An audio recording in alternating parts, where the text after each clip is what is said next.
Olá pessoal, aqui quem fala é Valdson Braga. Estou bem contente com esse segundo episódio da nossa série que vai falar sobre Jesus. Hoje eu quero falar para vocês que da infância de Jesus são poucos relatos que a gente encontra na Bíblia, mas a gente encontra também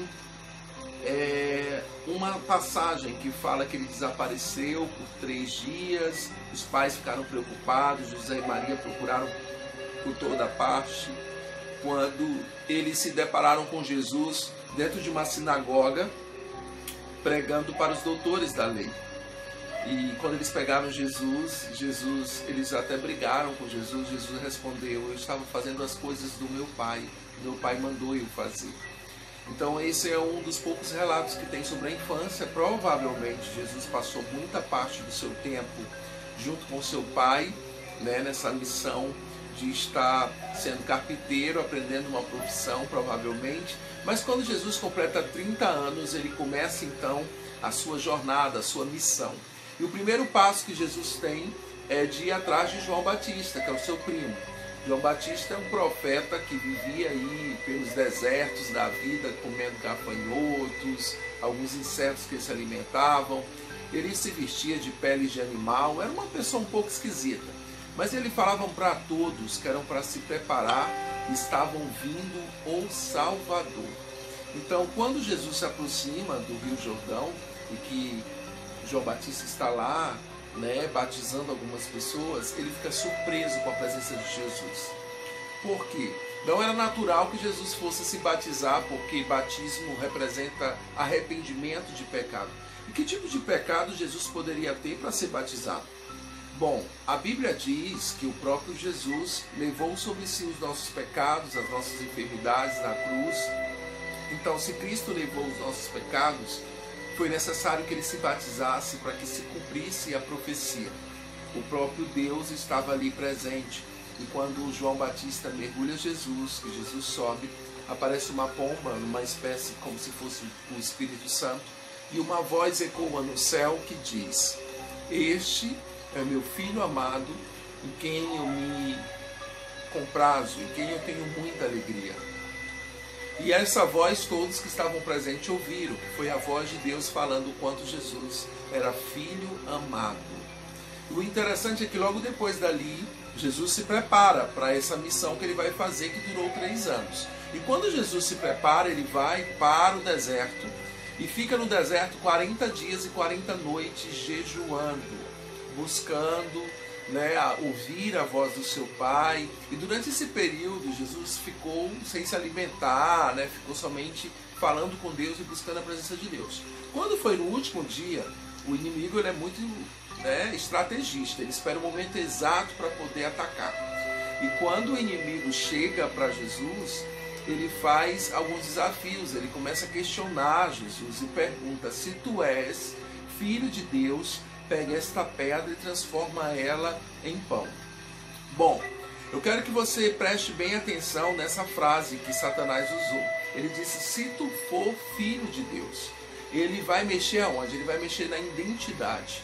E geralmente, quando Satanás tem algo para fazer em nossas vidas, é justamente na identidade que ele mexe. É quando a gente se esquece o quanto nós somos amados por Deus, que a gente acaba pecando. E quando Jesus diz: não só de pão viverá o homem, mas de toda palavra que procede da boca de Deus, Jesus já tinha se afirmado, porque ele sabia que 40 dias atrás o seu pai já tinha dito: eu sou filho amado, você é meu filho amado, a quem me dá muita alegria. Então Cristo já sabia quem ele era de fato. Ele já sabia que era filho amado. Então Satanás quis mexer na identidade de Cristo naquele momento. Então, o mal sempre vai estar ao redor esperando o momento certo para poder nos atingir. Os milagres de Jesus depois daquele momento foram milagres incríveis. Teve vários momentos na Bíblia que você vai encontrar inúmeros milagres por onde Jesus passava, os milagres aconteciam. Aonde tivesse o morto voltava à vida. Foi assim com a filha de Jairo. Ele simplesmente disse: levanta você que está dormindo, e a menina se levantou. Foi assim com Lázaro, que já tinha mais de 3 dias que tinha morrido, o corpo já estava em decomposição. mas Jesus chega até a pedra e diz assim: sai para fora, Lázaro. E Lázaro sai do túmulo ressuscitado. Porque se Jesus é a própria vida, então automaticamente ele não vai compactuar com a morte. Jesus é a própria vida, e é isso que a gente crê. Então, se Jesus é a própria vida, os sinais vai andar em volta dele. É interessante que depois que acreditaram, que os discípulos acompanharam tantos outros milagres, depois que Jesus ressuscita, alguns dos discípulos de Jesus andavam no meio dos enfermos, dos doentes, e a sombra deles curavam os doentes. Então os discípulos, se tinha uma coisa que eles não tinham medo, era medo de falar do nome de Jesus. Eles avançavam sempre para o alvo. Eles confiavam literalmente que aquele que andava com eles era o próprio Deus. E o milagre acontecia. Então por que que hoje a gente tem tanto medo das enfermidades? Por que que hoje a gente não se apega com aquele que verdadeiramente pode curar todas as nossas feridas e sarar e curar a nossa alma? O primeiro milagre de Jesus foi aquele que exatamente ele estava junto com a sua família em um casamento, e naquela época faltar vinho era um sinal de muita preocupação, era vergonha para os noivos. Então o que foi que aconteceu? Naquele momento que estava prestes a faltar o vinho, Maria, a mãe de Jesus, chega para ele e diz assim: meu filho, já está prestes a acabar o vinho, você precisa fazer alguma coisa.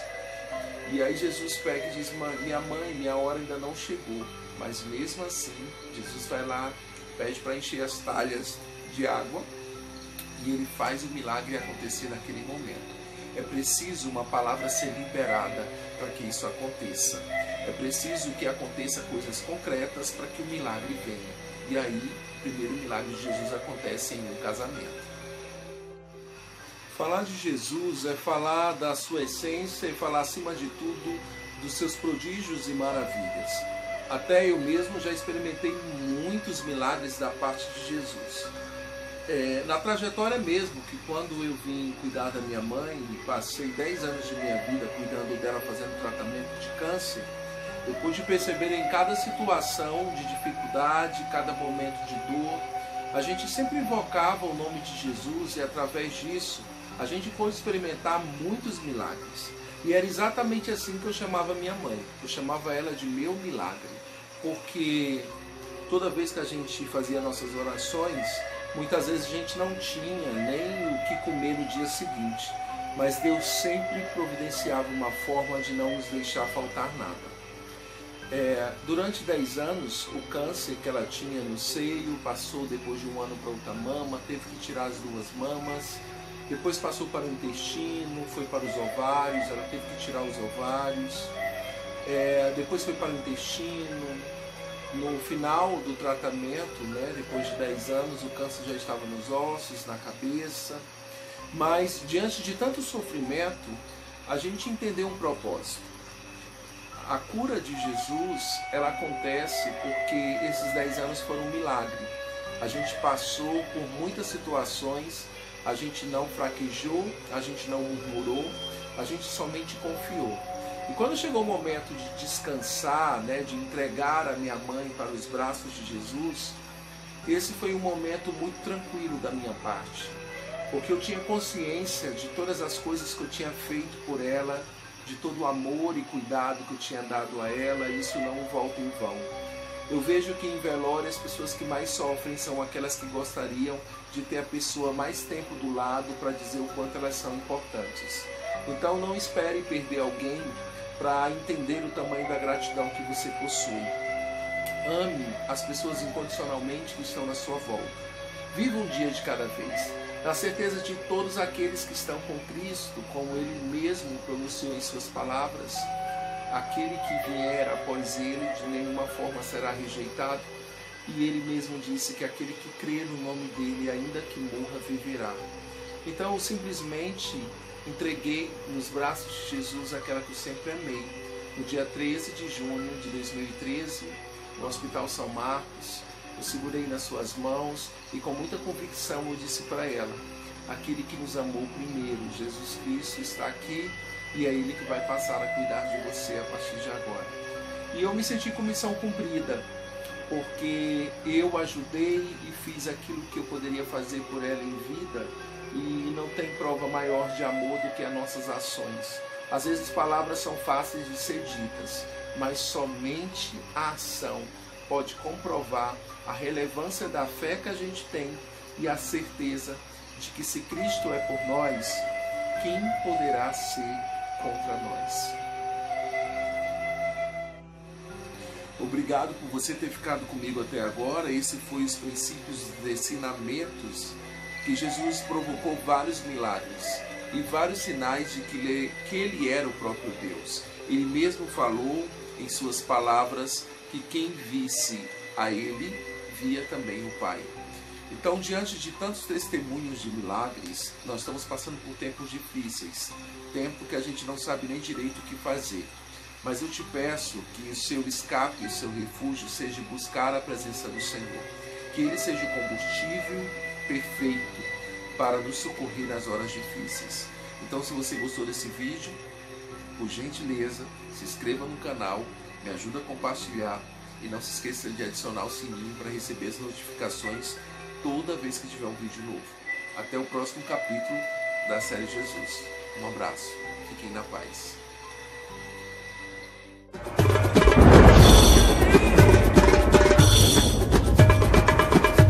Jesus, ele brincava como vocês e ele foi crescendo a cada dia, assim como um menino normal, do lado de seus pais, que eram Maria e José.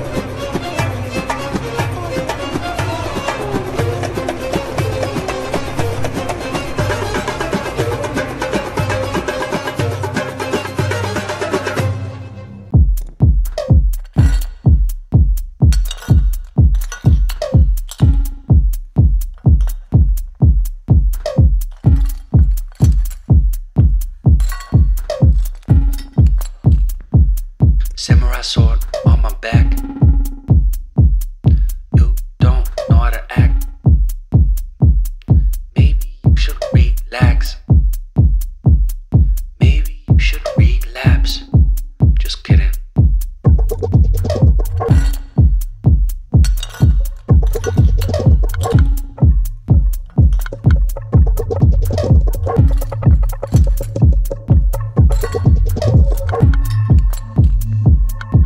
Stop. Stop. Stop.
stop, stop, stop, stop, stop, stop, stop, stop.